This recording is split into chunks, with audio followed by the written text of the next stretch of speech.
All right, we're at the Mount Airy basement. First and foremost, here's three 12-2 circuits for the bar. So if they're gonna build like a peninsula bar coming out this way, there's the circuits to dump in it. They need to be pulled out of the wall when they sheetrock and then landed inside of whatever the bar area is gonna be. So we have a single pole switch for the outside light that still is working correctly. You can see it. Two three-ways here. One is for this room and goes to the stairs.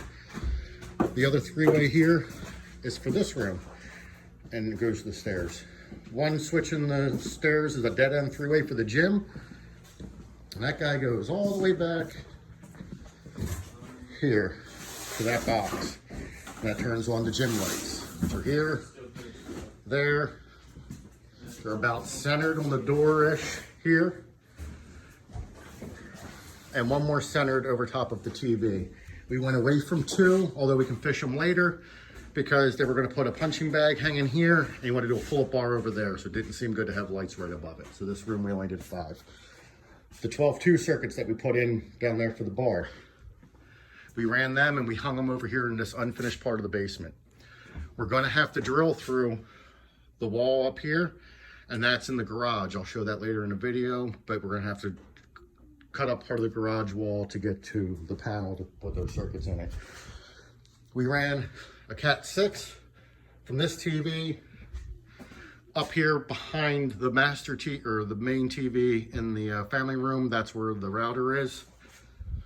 We also are going to run one uniquely from here. So we put a pull wire in to get us into the unfinished part of the basement, and we already ran a Cat 6 up to the fireplace, and we draped it right here. So we're gonna end up having to put a splice on that, like a female connector, and put a new male end on and run a new piece of Cat 6 down and fish it through those holes that we left to connect to the TV. Outlets to code, one in that wall, one here,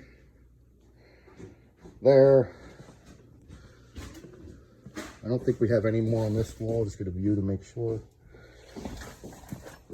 One here, one high for the TV. There's another one right here near the doorway. Walking down the wall. Your van or theirs? Oh, mine's fine, I don't care.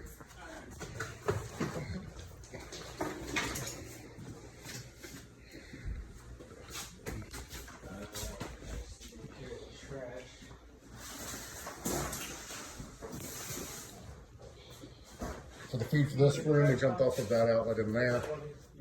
For the feed for that room, we picked up an old multi-feed and got that one on its own circuit. And there's a separate circuit that feeds out into this box and picks up, I believe it's going to be the sump pump feed, just so that we know where some of the circuitry goes. There's an outlet here behind the chair. Another one here, right next to the door of the sump room. The sump room does have a new switch in there, turns on a light above. We relocated the doorbell inside and wiring to extend the doorbell wiring.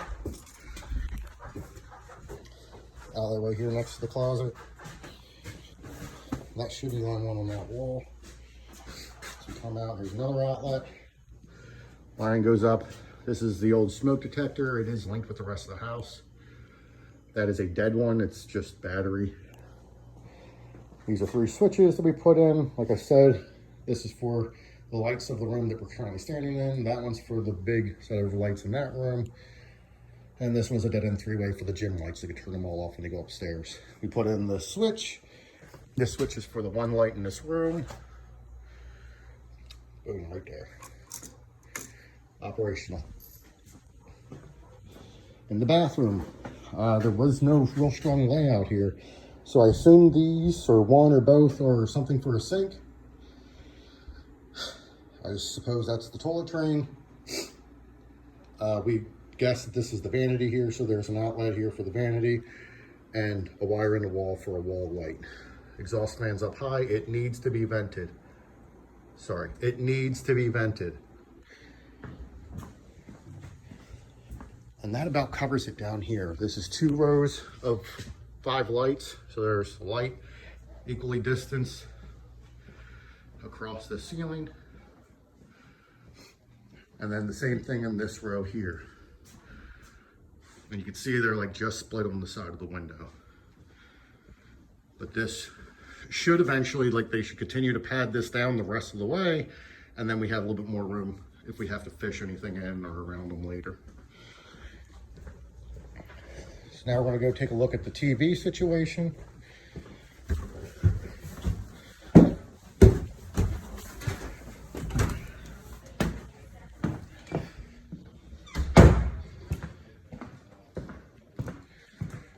Up here on the TV, we fished our Cat 6 wires up to this cable box, and then we can put in a 3 low volt connector, so we can have 2 Ethernet lines and the existing cable line in it.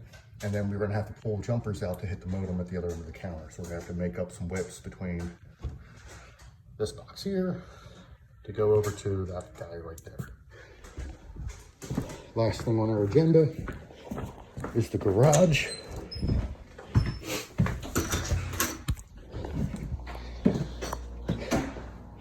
So out here in the garage, we talked about those 3 20 amp circuits. I don't know if I have a good light in here. Okay. Where I pointed at the base space is right here behind this ball. It's back there in the sheetrock. We're gonna have to cut into the sheetrock, maybe run along the surface to make the corner, but then we should cut a channel across this wall to the panel so that we can put the wiring in the wall. But there's so much stuff in here now, this all needs to be cleared out so we can work around it. But that's it. Here's this picture of the panel, just in case it helps us with breakers.